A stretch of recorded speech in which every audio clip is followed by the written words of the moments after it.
first off, let me just apologise for the time it's taken to get this part filmed and uploaded. It's a lot harder than you think making videos. But anyway, for the drawers, I started with a 1/4 inch plywood sheet that I broke down into 3 sections to make it more manageable, and then started to rip it down into 7-inch strips for the side, front and back of the drawers.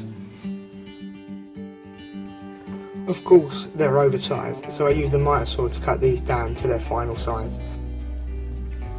So to make these repeated cuts, I just measured the size I needed and then added a stop block with a clamp to butt my board up to each time.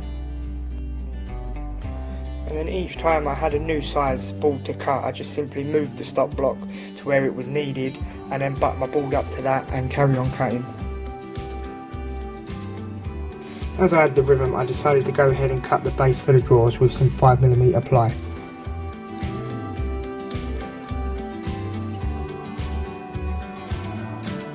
So I'm just going to cut a dado along each part of my drawer.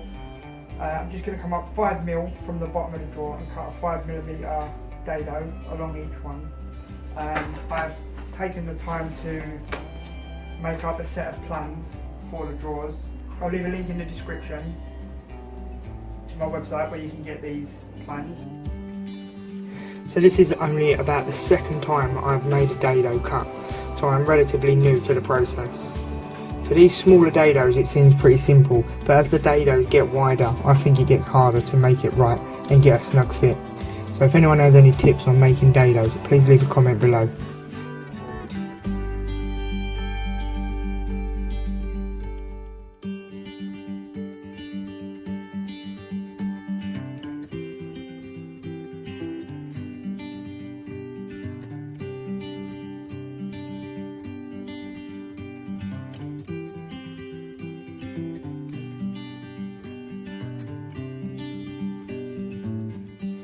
So here I'm just checking the dado that I've just cut. This is with 2 passes and it seems to fit pretty well.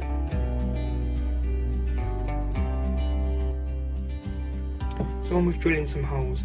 I have 3 on each piece. Never used any glue here just in case I had to take them apart, and having glue on the joints would make this a lot harder.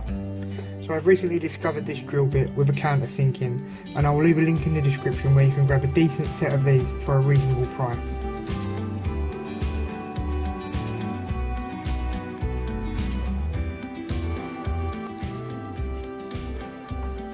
So screwing the drawers together was a bit messy without large clamps to hold the sides together, so I made do the old fashioned way.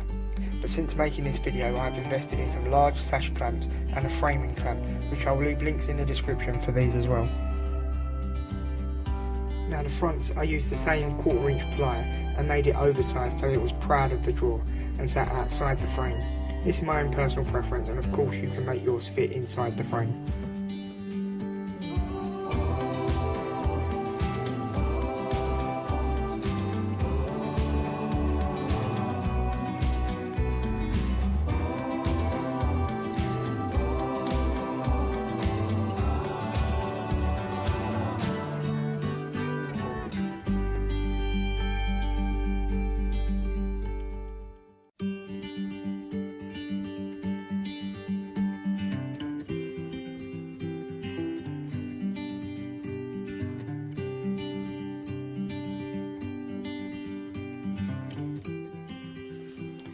I decided to add some handles on the drawers. I had contemplated making a U shape or angling the top, but went with handles. I think it adds a nice finish. And as you can see, I changed the trim around the frame. I wasn't happy with the cork and used some ply left over and replaced it on both sides. Now it looks much better.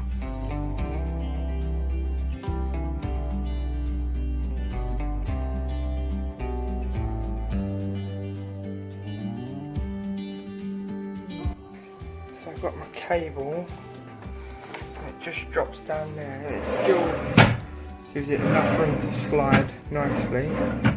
So I drilled this hole, and I just dropped the cable through, and as you can see, I drilled another hole just here, and I've dropped the cable through that hole, which then comes down here, as you can see, and it goes into that socket.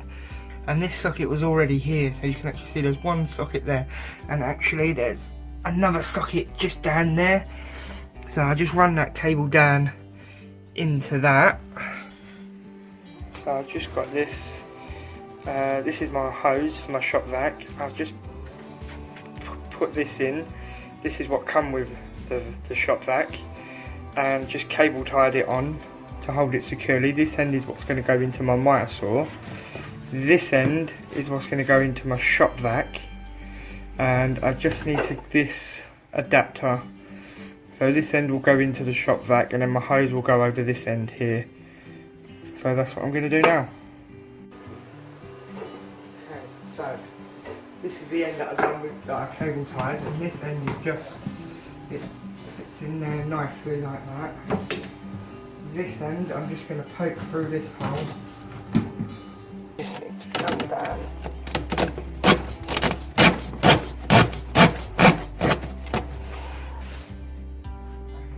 This cable in the way.